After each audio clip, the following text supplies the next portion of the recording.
Kampanye dalam pemilihan presiden 2024 telah memasuki hari ke-21.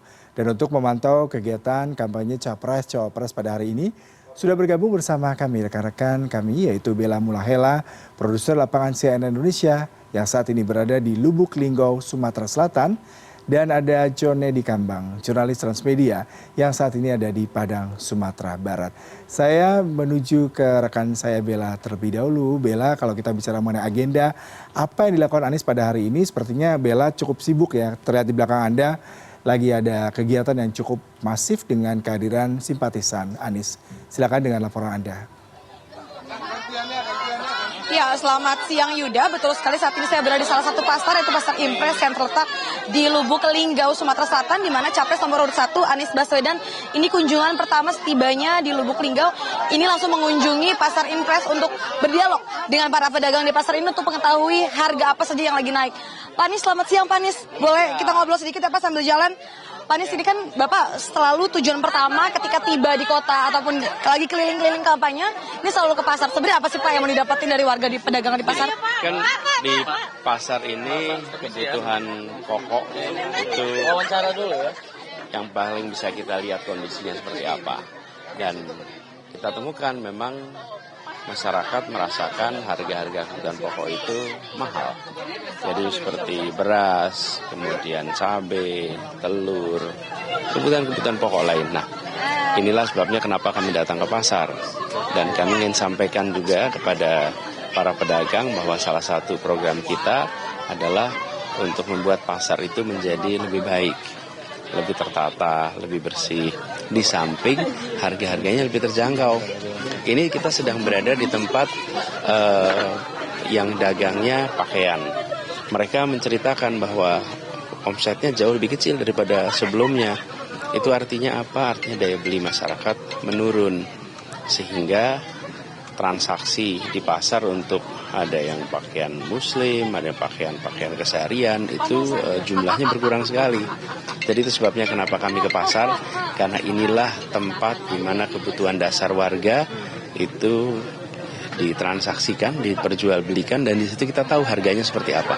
Oke, harga gas tetap stabil ya Pak ya? Kita pengen harganya murah selain stabil. Harganya murah, bukan cuma stabil tapi murah ya Pak? Oke, Pak Anies, ini kan kalau kita melihat 2019 ini kan daerah Lubuk Linggau sendiri atau Sumsel, ini 60% dimenangkan oleh Pak Prabowo. Basis dukungan Pak Prabowo ini cukup kencang. Pak Anies optimis Pak bisa memenangkan di sini Pak? Insya Allah, mereka, masyarakat di sini hampir selalu pro perubahan. Jadi kami bawa gagasan perubahan, nih jelas nih, Pasar Amin bawa gagasan perubahan. Terima kasih Pak Anies, selamat kembali berkeliling ya Pak Anies. Ya, jadi memang kalau misalnya kita melihat Yuda, ini sehari ini di Lubuk Linggau sendiri ada beberapa agenda. Tadi salah satunya Anies ini berkeliling, berdialog dengan para pedagang di Pasar Impres Lubuk Linggau, Sumatera Selatan, di mana tadi para pedagang ini mengeluhkan bahwa memang harga cabai ataupun harga barang pokok ini masih tidak stabil, begitu naik turun harganya. Dan memang di program pasangan paslon nomor urut 1 dan juga Anies dan juga Mohaimin ini memang meminta nantinya jika misalnya dimenangkan dalam kontestasi pemilu 2024, ini harga pangan dan juga harga-harga pokok serta pasar-pasar yang ada di Indonesia ini stabil dan juga nyaman untuk para penjual dan juga untuk para pembeli. Dan nantinya setelah dari agenda pasar ini, Anies akan bertemu dengan para relawan dan juga berkunjung ke salah satu pondok pesantren yang ada di Lubuk Linggau untuk bertemu dengan tokoh masyarakat serta santri, dan juga tidak lupa bahwa selalu ada agenda untuk bertemu para anak-anak muda ataupun gen milenial segitu untuk menanyakan apa saja yang dikeluhkan dan apa saja yang akan diminta untuk perubahan di masa ke depan. Kembali ke Anda Yuda. Baik Bella, terima kasih untuk laporan langsung Anda dari Lubuk Linggau, Sumatera Selatan. Kita beralih ke John Nedi di kawasan Padang, Sumatera Barat. John, agenda Cawapres nomor urut 3 Mahfud MD di Padang apa saja ya? Silakan dengan laporan Anda. Iya. Selamat siang Yuda. Jadi memang Profesor Mahfud Cawapres nomor urut 3 ini sudah 2 hari sejak kemarin melakukan safari politik di Padang, di Sumatera Barat, khususnya di Kota Padang. Jadi kemarin itu dimulai dari beliau menghadiri wisuda di Universitas Negeri Padang, lalu dilanjut dengan pertemuan dengan majelis zikir Al-Wasilah di kawasan asrama haji, lalu kemudian bertemu dengan beberapa kader yang menjadi tim pemenangan cabang Ganjar Mahfud se-Sumatera Barat. Lalu kemudian tadi malam itu bertemu juga dengan pimpinan wilayah Muhammadiyah. Ini jadwal yang cukup padat dari pagi sampai larut malam. Nah, tadi pagi ini merupakan hari kedua.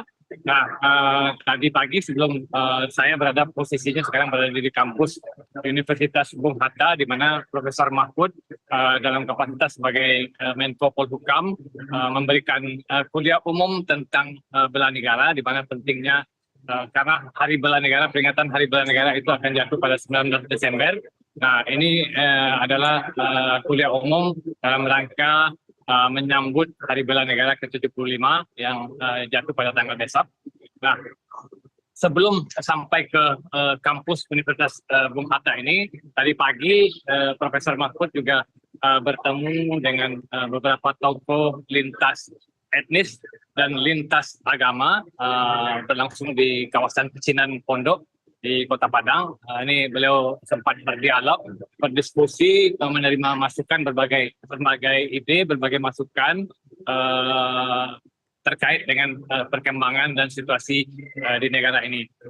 Tadi saya sempat menyimak beberapa hal yang disampaikan oleh Profesor Mahfud adalah bagaimana kemudian seluruh komponen bangsa ini menjaga kebinekaan, menjaga persatuan dan kesatuan bangsa, dan menghindari politik identitas. Nah, pesan yang sama, politik identitas terutama, ini juga tadi juga disampaikan di mana kuliah umumnya masih sedang berlangsung. Juga disampaikan bahwa politik identitas harus dihindari, terutama dalam pemilu 2024 ini.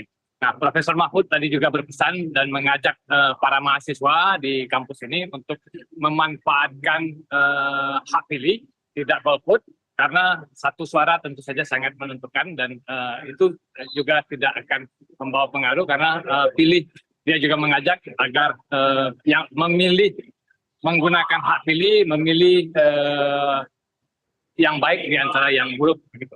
Nah, setelah dari kampus ini rencananya Profesor Mahfud dan rombongan akan bertolak ke kampus Universitas Andalas. Di sana akan ada penyampaian visi, misi, dan adu gagasan dengan Badan Eksekutif Mahasiswa di Universitas Andalas. Jadi Profesor Mahfud dalam 2 hari ini berkeliling dari kampus ke kampus, Universitas Negeri Padang, Universitas Bung Hatta, dan Universitas Andalas. Demikian Yudi. Baik, John Edi, terima kasih untuk lapor langsung dari Padang. Sebelumnya ada rekan saya Bella dari Lubuk Linggau, Sumatera Selatan. Terima kasih rekan-rekan, selamat bertugas kembali.